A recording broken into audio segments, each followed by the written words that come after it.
I would rather jump in a pile of lava than vote for Ted Cruz. I would rather be nude on television, like in a very embarrassing. I don't know. That might get you some slides into your DMs. I know you're still a newlywed. Yeah, maybe. But, you know.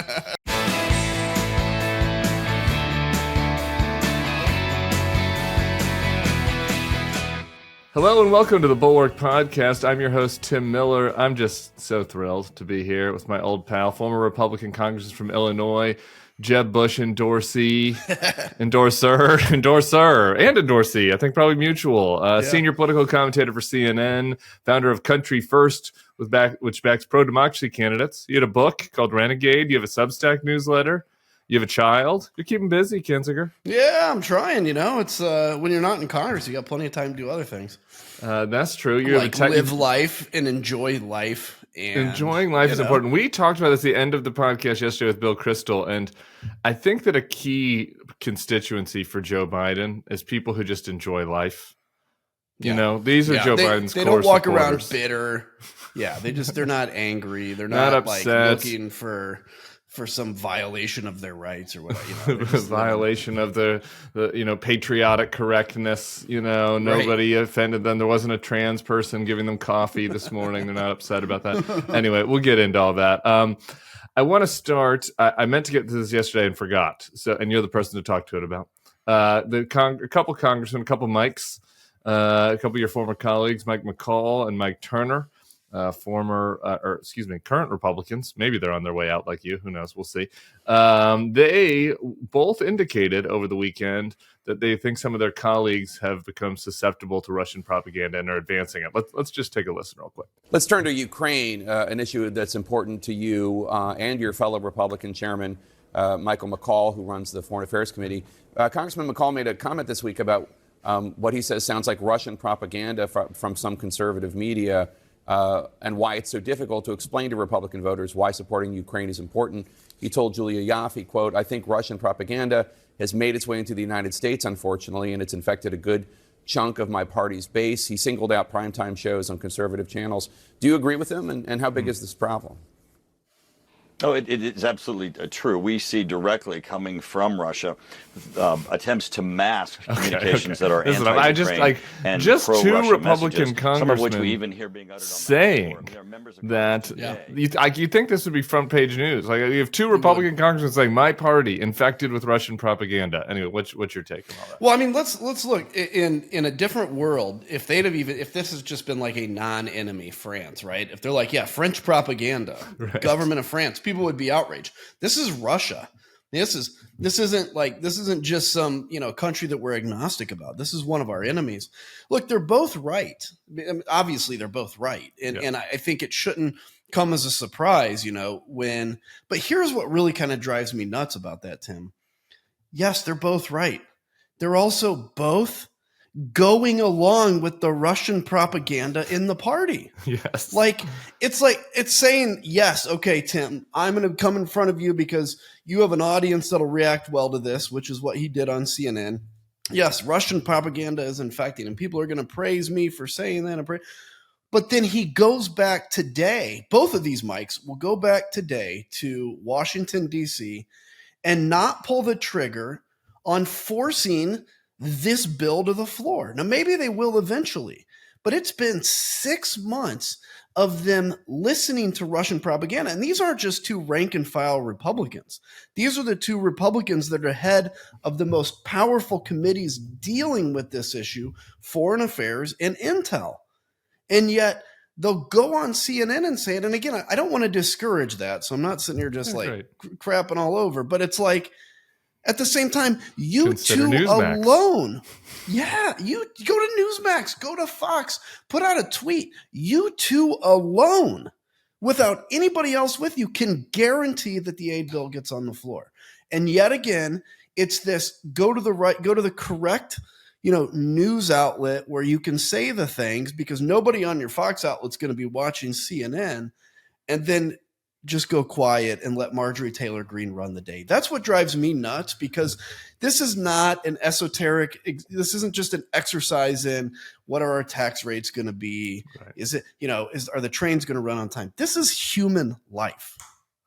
It just drives me and nuts. there's just like a natural. This is the thing that is kind of related to your point, right? But it's like if you've accepted the premise. If you've accepted the premise that the reason why the aid isn't going to Ukraine is because Russian propaganda has infected your party, then there's like a natural response that should follow on to that premise, right? Which is that I should do something to combat this. I should maybe work with the Democrats. I should use some procedural maneuvers. I should confront the propaganda, right? But it's like they think that that's the end, right? Like they acknowledge that this is happening, that's bad, but now I don't have to do anything about it. It's not my responsibility. My body is riddled with cancer. Do you want to go to lunch? Right? Like, how about we take you to the hospital so that you can figure out how to get rid of this, right? Yeah. It's like, and this is chemo is called for over on Newsmax. Yeah. Chemo, and trust me, I've never had chemo, but like chemo isn't fun. Everybody I know that's had it, it's brutal, just like taking on Russian propaganda and infection in your party. But it's like the two guys like Mike Turner and Mike McCall are the most respected on foreign policy left in the Congress. And they'll go on TV and say, Russian propaganda has infected our party. And, but boy, I'm endorsing Donald Trump for 2024 because, make America great again. Do you see these guys in the CNN green room? Not your CNN man. I guess you're doing it from Zoom, but like the remaining normals, like, are they mad at you because you say this sort of stuff, or are they whispering, "Hey, I'm with you, keep going"? Like, what kind of what are you getting from them? So it's funny. I stay in touch with a lot of people, and and they're still polite. I think it's weird. It's like I try to put myself on the other end, which is like when I was in Congress, if there was somebody that was kind of critical of what we were doing, would I hate them? And the answer is no, because I'm like I probably would agree with them, in a large part. So most of these folks, I stay in touch with. I mean, there's a few that I've have no contact with. Mike Gallagher is one of those because he was a huge disappointment on impeachment. And I heard your discussion about his early retirement. And I agree. I mean, Mike Gallagher should be the one right now on the floor of the House of Representatives shutting the floor down, for God's sakes. He's leaving. He's got nothing better to do. He's got 10 days. 10 days left. Might as well do something. And he's not going to run for office again, obviously, retiring this early. And so, but I stay in touch with most of them. I mean, I think it's an understanding that, look, I get it from their perspective. I don't agree. I understand how hard it is to speak out. Yeah. But for God's sakes, this is just such a moment in history. And I'm not saying this is just to make a good podcast. I really believe that this is what, in my lifetime, this is the most important thing that we have ever dealt with. And, this being the Ukraine-Russia war, or just the Democratic threat, or the whole kit and I think it's all of it, but I guess in this context, it's Ukraine. It's the Russian interference. It's the division in the country. It's the most important moment. And these guys could get statues in Kyiv built to them. They literally could get, Mike McCall Avenue in downtown Kyiv. Right. And they just can't do it. I don't know. Let's talk about what that looks like. So, you're talking about how maybe Gallagher could be shutting down the floor. There are a lot of procedural.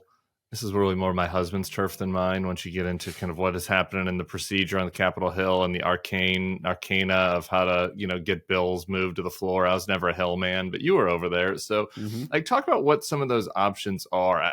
To me, as an insider outsider, right, as somebody who knows Washington but doesn't know the Hill stuff, I'm like, why are these guys getting circles run around them by Matt Gaetz and Marjorie Taylor Greene? It doesn't seem like it's that hard to exert your will if morons like Marjorie Taylor Greene can do it, So now, what could they do? Why aren't they doing it? I can get long-winded on this, so if I am, just give me a signal, right? Yeah, okay. Right. Here's the thing. When you go to Congress, the first thing they tell you is, on procedural votes. Now, procedural votes are things like rules. Rules, you have to vote on a rule before any bill or any action on the floor happens. So it's basically the House saying, okay, here's how many minutes of debate, et cetera, et cetera. Right. Okay. So anytime there's a bill that comes on the floor, there has to be a rule vote. Then you have things like before the bill vote. Before any amendments, before any motions. Yeah, okay. And before the discussions, yep. And so that's one thing. Then you have other stuff, which I won't go into, called motions to recommit, whatever. All that is called procedural votes, okay? What it means, it just governs procedure.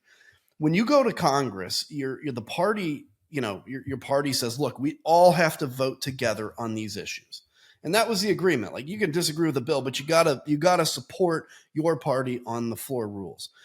The Freedom Caucus is the ones that started violating that really for the first time, at least in modern history, where they now will vote against rules. And what that does is it can shut down the floor from doing anything. So imagine being in DC for 2 weeks, and now you have a group of people saying the floor can do nothing, including even really come into session.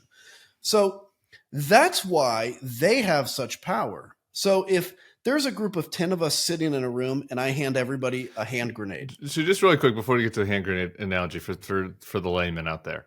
So the Freedom Caucus is shut down. So when people hear that Mike Johnson isn't bringing something to the floor, part of that is the speaker's discretion, but part of that is because there's a group of people that are like, no, we're not going to let you bring it to the floor because we'll vote down the rule. Right. Yeah. That's essentially how it's going. We'll vote down the rule, and you'll see that in some of the kind of, keep the government open stuff. Yeah. Or they'll, as you see right now, softly threaten him with a motion to vacate, and he doesn't want to get vacated. And so that's why he's kind of paralyzed. And I think he is paralyzed right now, to be honest with you. And so, but if you put 10 people in a room, I give everybody a hand grenade. We all have the equal amount of power, right? None of us will want to pull the pin on that hand grenade. But if there is a psycho in that room that wants to all of a sudden pull the pin on that hand grenade, they become the most powerful person, even though we all have the same tools. And that's what you've seen in the Freedom Club. I call them the Freedom Club. It's like there's nothing serious about them. They're not a caucus. They haven't earned the right to be a caucus. No. You got to be a respectable American for that. But they are willing to pull the pin on the hand grenade. And the problem is, until you call their bluff and one of the 10 pulls the hand grenade, until you're willing to be like, all right, I can play this game too and see if they're very serious, they're always going to be the most powerful person. So that's the moment with the Ukraine stuff right now. You have discharge petitions, which I can get into if you're curious, but those are pending. Neither of those are going to pass. What can really happen to compel this is if just 2, maybe it takes 3, it depends how many are in DC that day, sane Republicans go to the Speaker of the House and say, we, like the Freedom Caucus does, we will vote against every rule with the Democrats that comes to the floor until you agree to put the aid package on the floor for an up or down vote. He would be forced to do that, by the way, because now nothing could happen on the floor. And it would actually give Speaker Johnson cover to get this done, because he'd be like, I have to, guys. But nobody's got the courage to do it. I don't get it. This is like, if I was still in DC, Tim, this is the one thing I would be doing, is voting against every rule. I would be staying in DC. I would be on every microphone, which I'm good at, and just be like, I'm going to shut down the floor until they put this on the floor for a vote. Help me understand the psychology. And we don't have to rake our friend Mike Gallagher over the coals any more than we already have. But just why? I really don't understand why. I don't understand why. Like the people that I would understand it if they were trying to do political survival, right? Mm-hmm. But a handful of people have quit. Enough people to do what you're asking for have quit. That they could have just done this rather than quit. So why is that? Yeah, please explain. Financial. I mean, look, I won't go into details, but in my case, I've talked to people about some of the kind of post-Congress stuff, and it's like, well, wait until we see if Donald Trump wins, and then come and talk, because if he wins, you're going to piss him off, and we don't want you involved, right? And it's like, I get that. These guys aren't going to return your call. If I'm Raytheon and I want to hire Adam Kinzinger, it's like, well, actually, maybe I shouldn't hire him. I should maybe hire Mike Gallagher, because all the Republicans will return his call still, because he wasn't the turd in the punch bowl. And that's the key. Now, the rumor is Gallagher is going to Palantir, right? Yeah. He's probably going to be Palantir's guy in the Hill, make a ton of money. He can't piss anybody off. That's what this all is. That sounds like a prison. That doesn't sound that great to me, actually. That sounds like a rich prison. It is a rich prison. It is, because at this moment, I guarantee you, and again, we're picking on Mike, but there's so many people. But there are a million examples of this. It's just that he's one we expect the most out of. It's like we can pick on Ken Buck if we want, but he was a Tea Party guy from Greeley. Anyway, Mike Gallagher was the great hope for our people. So we're disappointed. That's why we pick on him. Yeah, and so it's that. And it's like, well, look, okay, so now in the last 3 weeks of Congress, I'm going to make sure I get everybody's cell phone in there on the floor, which he's doing, I guarantee. And I need to make sure I don't tick everybody off because, like, I get it. He's out in 3 weeks, right? But again, that's what you have. I've told you, I think I've told you, Tim, probably offline. I'm like, I think people fear more than they fear death. They fear being kicked out of the tribe because that's like a social circle. I mean, you and I have both experienced that. It sucks, right? That's like your identity. On top of that, you fear losing any economic opportunity. And I think a lot of this is what it has to do with, to be honest with you. So I want to me, it seems like the Wall Street Journal's lost their mind, but I want to be open to trying to understand their argument. The Wall Street Journal editorial board yesterday had a headline that made me think it might be opposite day. It said, Mike Johnson's Ukraine moment, : the House Speaker is stepping up, but Biden needs to help get Democratic votes. Now, to me, it's like the Democrats have already passed Ukraine aid, and the Democrats seem to want Ukraine aid. I assume what they're talking about, there's this discharge petition that the Democrats should be going on with some different type of what the fuck are they talking about? Help me understand what they're talking about. I think it's two things. There's two discharge petitions, which Mike Fitzpatrick, has one that's like basically with remain in Mexico and all the immigration stuff. He's got 18 signatures on that. Not even the Republicans are signing onto that, which is weird.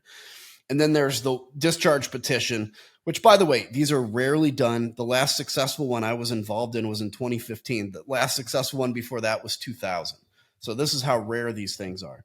And that the other discharge petition is like just the straight up Senate bill. So I think what the Wall Street Journal is saying is like Mike Johnson stepping up because he's made statements like, oh, I want to pass Ukraine with this like kind of hardcore border security bill. And so they're like, Democrats have got to come over on this. Look, I think the border's messed up. And I actually think that they need to do quite a bit more on border security. But Republicans, in my mind, have lost any moral authority on that because they turned down the one compromise they got that was actually pretty decent, done by Langford. They've lost all authority. So I think that Wall Street Journal is trying desperately to turn this against the Democrats. I will say, though, I don't know why Joe Biden and his team are not out there every day hammering the Republicans on Ukraine every day. And I've got to tell you, everybody's like, how does Joe Biden win the 20% Nikki Haley voters? It's really simple. Fight and win Ukraine. Okay, I want to get back to the political side of this, but let's just on the policy first. Is the answer that Biden is playing a little bit of poker here? He's got his cards close to his chest, and it's like, well, if I get out there and start doing this, that's going to make it harder on these people, the McCalls of the world. I don't know. I don't even know if I agree with that. Is that I think that's their theory of the case. I don't think so. Yeah, I don't really actually think so. I think, look, he went hard during the State of the Union, right? Yeah, and that would be the time when you would want to throttle back a little if you were worried about that. Honestly, I've got to the overused term now, Occam's razor, is I think still there are elements. Is Occam's razor overused now? I gotta find a new theory. Listen, Tim, I didn't even know what Occam's razor was until about 6 months ago, and now I've heard it I've been on it for a long time, but I did get chastised at a dinner recently for using Occam's razor. It's good. It's good. It's like the only thing you can think of, right? Okay. And like, what was the other one? Overton window. That's another kind of. Window. But I like that one still. That's still in vogue. But anyway, so Occam's razor, in my mind, is I think there are still elements of the National Security Council. It may not be Joe Biden himself that are worried about escalation. There's this escalation fear in Russia, and they want to see Russia not win, but they're fearful of what happens if Russia loses. And I think that's the concern. And it's kind of like, we don't want to own Ukraine. If we get out there too much in front and Ukraine loses, then we own it. Well, if Ukraine loses, you own it. Like, I hate to tell you, that's just. I don't know. I mean, okay, maybe this is what's happening, but to me, it's like, isn't the real? To me, the Occam's razor. We'll just Occam's razor back and forth at each other. Yeah, what's the most obvious answer here? Here's to me what the most obvious answer is. The Democrats want this. They've been willing to sacrifice things that are going to create problems with their own base for this on immigration, as you mentioned. They've passed it. they're not even really playing hardball. It's not like they're forcing the Republicans to be like, oh, we'll only go along if you do this. To me, the simplest answer is they want this. The Republicans are bumbling it, and Joe Biden is not, like, one of Joe Biden's strengths is not the bully pulpit, and so he's like not using it, and so they're just kind of, so the Democrats are just kind of like, well, let's let the Republicans like fumble with their dicks for a while, and we'll just sit here, and we wish we could have the money for Ukraine, but we don't know what else to do because it's their fault. And so we're just going to sit here and wait and watch their little shit show. To me, I think that's what's happening. Yeah, and I think we kind of agree on that. Like, I do think that's what's going on. I just, my criticism is, as you said, Joe Biden's not the best bully pulpiter. Yeah. And I think he needs to be in this case. I think even if it's not him, his team needs to be in this case. Because I actually think, I think this is an issue you can beat Republicans on, and I think you can beat them in the election on it. Because I do think Haley's voters, for instance, we talk about Haley's voters, is 20% of the Republican electorate. They all, 99% of them, give a rat's ass about Ukraine, and it's probably in their top 2 or 3 things. So I think it's important to get out there. Yeah. So we're just going to get into the rank politics at the end, but like just on the policy of this, I'm curious your perspective, having been a congressman, having served, like looking at the Biden team right now, there's a lot of there are people that are like one little baby step to the right of you, or maybe not even to the right, but to the MAGA of you, like one step more MAGA curious. They're like, you're not MAGA curious at all, and they like don't like MAGA, but they're a little curious, right? Like, so the type of person I'm talking about. We're just in the Wall Street Journal world. They've experimented with MAGA. Yeah, they're dipping their toe in a little bit, seeing how warm it feels.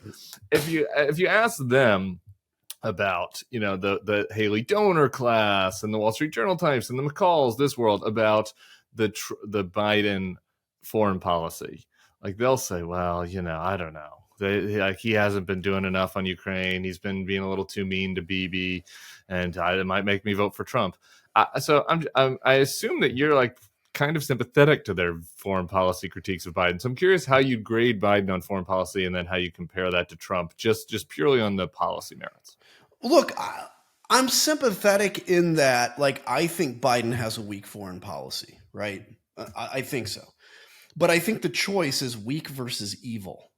Yeah. And I'll take weak any day, and I don't think it's like, the thing is like the Houthis, I'm kind of like, Israel, I get it. Okay. That is the Houthis. You're like, we should be bombing the Houthis more. That's what you're. Yeah. It's like, what was it? It just came out the other day that we offered to take them yet again off the terrorist list if they quit attacking in the Red Sea. I think it's, but look, let's send a few ICBMs into Houthi territory. That's what Kinzinger see what happens. We had Crystal on yesterday calling for a no-fly zone in Ukraine, and now you want some bomb the Houthis. I'm open to this should be the place to have these discussions. Let's move that over to window. I've been all for the Ukraine no-fly zone, but anyway. So, look, after those 2 Americans were killed in the Middle East, we bombed the living hell out of Iranian proxies, and it's gone quiet for 2 months. I think that's an important message. Fair point. But that said, so look, on foreign policy, C+, B-, not terrible. Like, what's your Israel critique? What's Israel? I'd probably put it about a C. I think he's doing. I understand the tough position he's in, and you look at Reagan in 1982. Reagan was no Israel. He was no huge Israel star. But at the same time, I think it's important to keep in mind. We flattened Mosul to defeat ISIS. The difference is the people of Mosul had a place to go. Right. What's happening in Gaza? Egypt and Jordan will not let people in. That's the difference, right? The war is still being kind of handled the same way. Anyway, that said, this idea that Donald Trump was any good on foreign policy is garbage. He was the weakest president. He's evil and weak. Everybody will say to me, well, Russia never would have invaded Ukraine if Trump was president. Okay, maybe that's true. Maybe it's not. We have no way of knowing, but it wouldn't have been because they were scared of American response to an invasion. It's because he wouldn't have needed to invade because Vladimir Putin was getting everything he wanted anyway. Right. The only thing Trump did that was worth praising, and it is worth praising, is killing Soleimani. That was Mike Pompeo's decision. But guess what? Trump gets credit for that, and the Democrats get a bad on him because they were screaming about World War III. But remember when they shot down that giant drone that was $300 million and we did nothing? Remember when they hit the Saudi oil field and we did nothing? Remember when they bombed U.S. troops and we did nothing? Remember when Donald Trump stood by Vladimir Putin and said he believes him over his own intelligence agencies? I was in the Oval Office with Donald Trump when he said that President Xi asked him for a little favor and could we do it, which was to take Chinese telecom ZTE out of the sanctions list because he asked him a personal favor. ZTE, which is spying on the United States.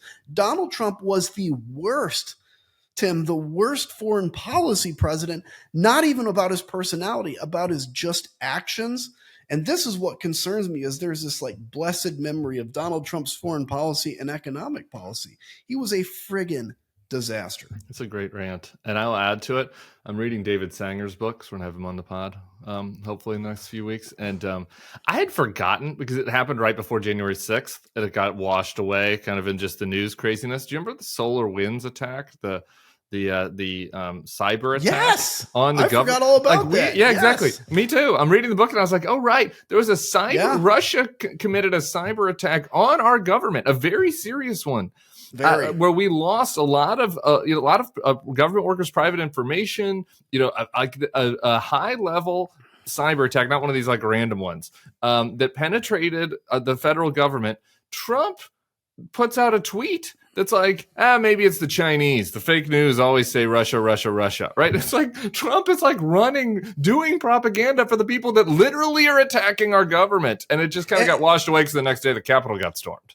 And by the way, so I don't know what's been declassified. I got the classified briefing of it, so I'll have to speak kind of high level. Yeah. It was not just Solar Winds was not a one-time intrusion hack. This was an infection that, at least at the time I was in, and then of course I got sidetracked with all the January 6th stuff.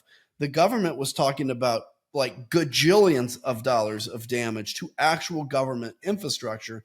I'm sure they've been going after it now, but I'm glad you brought that up. I forgot all about that. And that was made Edward Snowden look like a kitty cat type devastating stuff to the U.S. government. And Donald Trump, what does he do? I mean, look, the Havana syndrome story that just came out. What is MAGA doing? They're calling it Russia has a ray gun. Sure. Yeah. You're always going after Russia. Russia is cooking the brains of American government workers with directed microwave energy, which we've known for decades exists and can exist. So it's not a magic ray gun on a sci-fi film. And MAGA is out there defending Russia and pretending like we're making the whole thing up. Screw them. Period. All right. Neocon power hour is over for now. Let's talk. Let's do a little politicking. You're in Texas now, right? You're one of many people that have moved to Texas that are of your ilk. College educated. You went to college, right? You did go to college? Yeah. What's your alma mater? I don't know. Illinois State, baby. I was an Ivy Leaguer. Hold on. Straight C's. Illinois State. What you used to be, that used to have a Native American name and you switched, right? No, it didn't. Illinois did. That was the Illini. Yeah. What was Illinois State? But they used to have a chief, Redbirds. I mean, look. The Redbirds. I knew it was a red something I had read in my mind, and maybe that's why I had Native American. Okay. What? Redbirds. All right. Illinois State Redbird. College educated. You've moved to Texas. I assume you're living in the suburbs or somewhere suburb-ish. And, probably voted for Mitt Romney and are kind of whoa, I don't know what's happening here with the Republicans. And it's people like you that are kind of turning Texas a little bit. I'm not sure that Texas, we're not into swing state territory. I'm not into delusional, but this is why Texas, I think, will be closer than Florida this time. People like you. So you were talking about the Nikki Haley voter. That's you. So I'm just wondering how you assess how Biden is doing with that group and what advice you'd have. Look, the Texas thing, it's funny. This happened. We kind of moved here accidentally. It was just we came here after all the death threats, and then moving across the country with a family is not easy. And we really like the Woodlands, which is where we're at now in North Houston. And my wife let me buy a big plane if I stayed here. So I was good with that. So Congrats. I have my own big plane now. Former fighter pilot. I've spent time in the Woodlands. Oh, yeah, that's good. That's good. Houston, you got good food there. Cool. A lot beautiful. Of good ethnic food. Yeah. Yeah, and it's close to the Houston airport, which is nice. And then the airport I keep the plane at. But look, Texas is obviously crazy. Like the Republican politics here is batshittery. But I think there is still this kind of undercurrent. It'll be interesting to see how Colin Allred does in the Senate race, because he's about as moderate as of a Democrat as the Democrats have put up. I've thought about, like, is there room for conservative Democrats in Texas? Because if the Democrats play their game right, play they would put up a conservative Democrat, just like, Republicans should be putting up liberal Republicans in Illinois. I think really the longer we go into this election season, I have been a pessimist. I would put myself right in the middle ground now of pessimism and optimism, because I'm watching Donald Trump's brain cook in front of the American people. Like Biden, being slow and, with Alzheimer's, which I don't think he has, but regardless, that's kind of cooked into the American people perception already. So all he can do, I think, with the exception of a trip down Air Force One, is like improve that position, right? He improved it at the State of the Union. You don't hear a lot of attacks. Right. People on are his kind of mental like, state oh, okay. then. Yeah. Yeah. Donald Trump has a long way to go down. And I think he's determined. I forget who it was you had on your podcast. Was it David Frum that just said he has been determined to make this election all about himself? Yes. And that is going to damage him. So I think the state of the Haley voter, the Kinzinger and Texas voter is, we'll support obviously Joe Biden. I still think a good significant part of that Haley voter does go to Joe Biden, not happily. And I take a little issue with when, we argue about, should there be, like, I'm glad No Labels is not on the ticket, but I think there are certain voters, and not a voter like me and not a voter like you, that we do need to give permission to either abstain from the presidential line. I agree. Or vote third party, because it's not everybody. This is why when we did Republican voters against Trump in 2020, we called it Republican voters against Trump, not Republican for Biden. Yeah, I was like, the people that were in charge of it, me and Sarah and others and Mike Murphy, we were all for Biden, but we were like, look, some of the people that we can appeal to just won't be able to get there. And it's better to move them off than to do nothing. And I do. That's right. That. Yeah. Yeah. And I think the best thing is to make the case. Like, look, you do have two choices. Again, like I said, it's somebody I don't agree with all their policies or pure evil. I'm going to go with the policies guy. Yeah. But if there's somebody that just can't, whether it's abortion, whether it's whatever the issue is, they can't go to Biden, giving them permission and saying, look, your country did not present you choices that you like. It is your right to skip that line. That's at least half a win for us. And I think that's going to be important, as long as we're not giving people an excuse to not vote for Biden. I presume, I don't want to presume, but you are preferring Allred over Cruz also? Oh yeah, dude, I would rather jump in a pile of lava than vote for Ted Cruz. I would rather be nude on television, like in a very embarrassing. I don't know. That might get you some slides into your DMs. I know you're still a newlywed. Maybe. I hear you though. Okay, so let's give Colin Allred some advice together then, because you're there. I do think there are more and more of these people. They vote. I had Allred on before he even announced a long time ago, and I was like, I think that George Bush in his district. I think he might be a Colin Allred voter. I was like, have you asked him for his vote? And he's like, no, I don't know. I don't want to put him in a bad place. But I was like, there are people out there that are pretty conservative that he could get, because Ted Cruz has gone so far off the deep end. But he's got to signal. He's got to give him a signal. And I think that he was a good moderate congressman. He worked across the aisle, etc. But like performatively speaking, I'd like to see some performative efforts to reach out. And that part I feel like has been a little bit missing from his campaign. That'd be my one critique. But I don't know. What kind of advice would you have if Colin Allred called you about winning? It would be the same I'd probably give to the Biden team right now, which is, there should be no Republican on the sideline that says they haven't been contacted by you. Right. I mean, Chris Christie, unless something changed, still hasn't been contacted by the Biden team.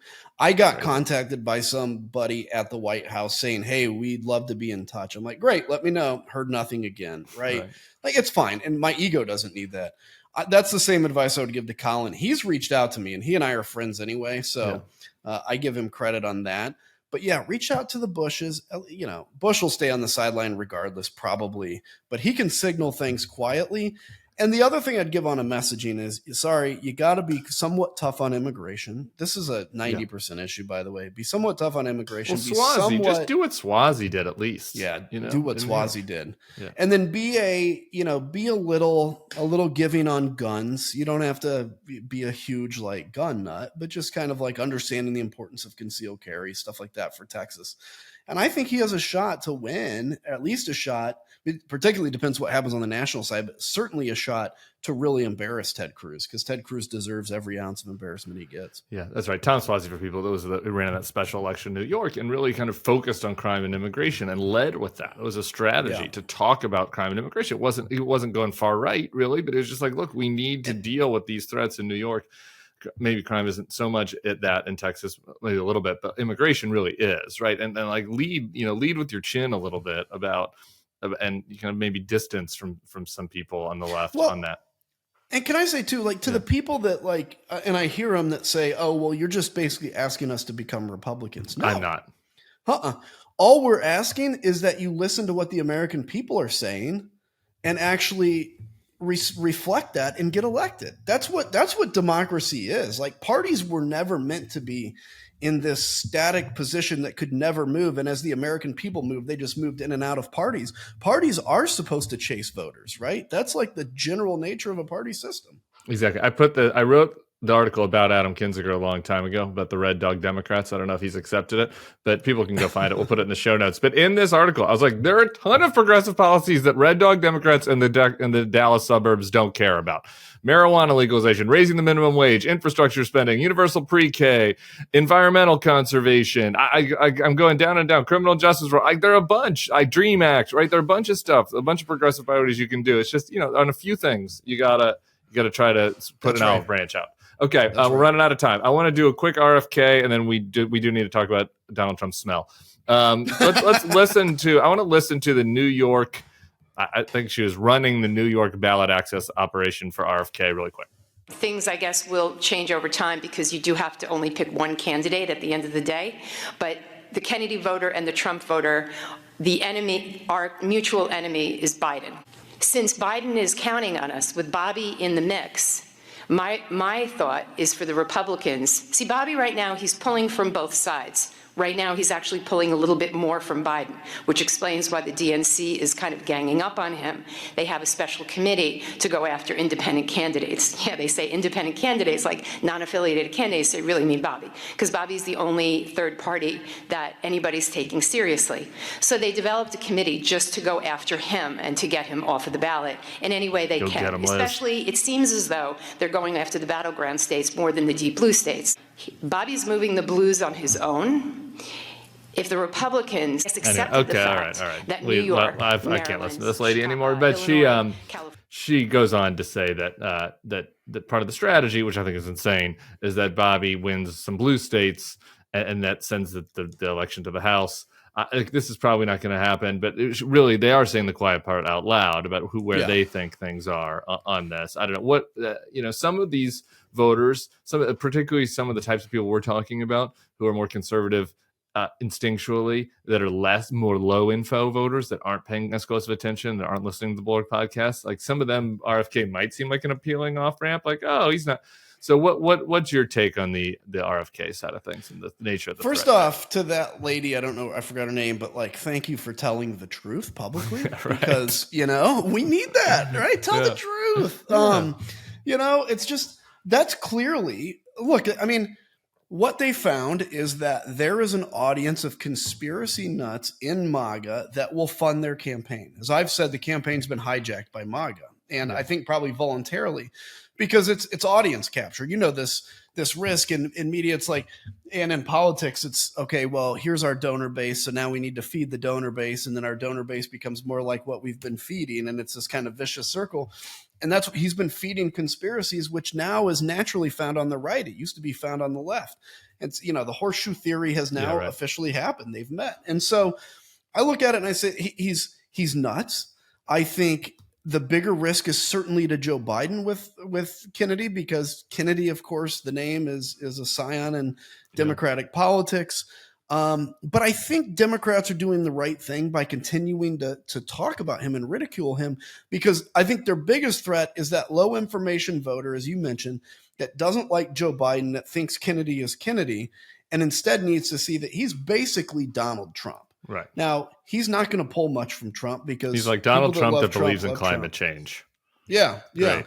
And so if you want Donald Trump, vote for Trump. If you don't want him, then Kennedy should be off the table. And I think as the election gets closer, that'll become more obvious. I don't think he's going to have the poll of a Ross Perot, but at the same time, 1 or 2% can make a difference this year, unfortunately. Yeah, big time. All right. So you've been the one person brave enough not just to speak out about January 6th and to get those death threats, but to also speak out about Donald Trump's smell.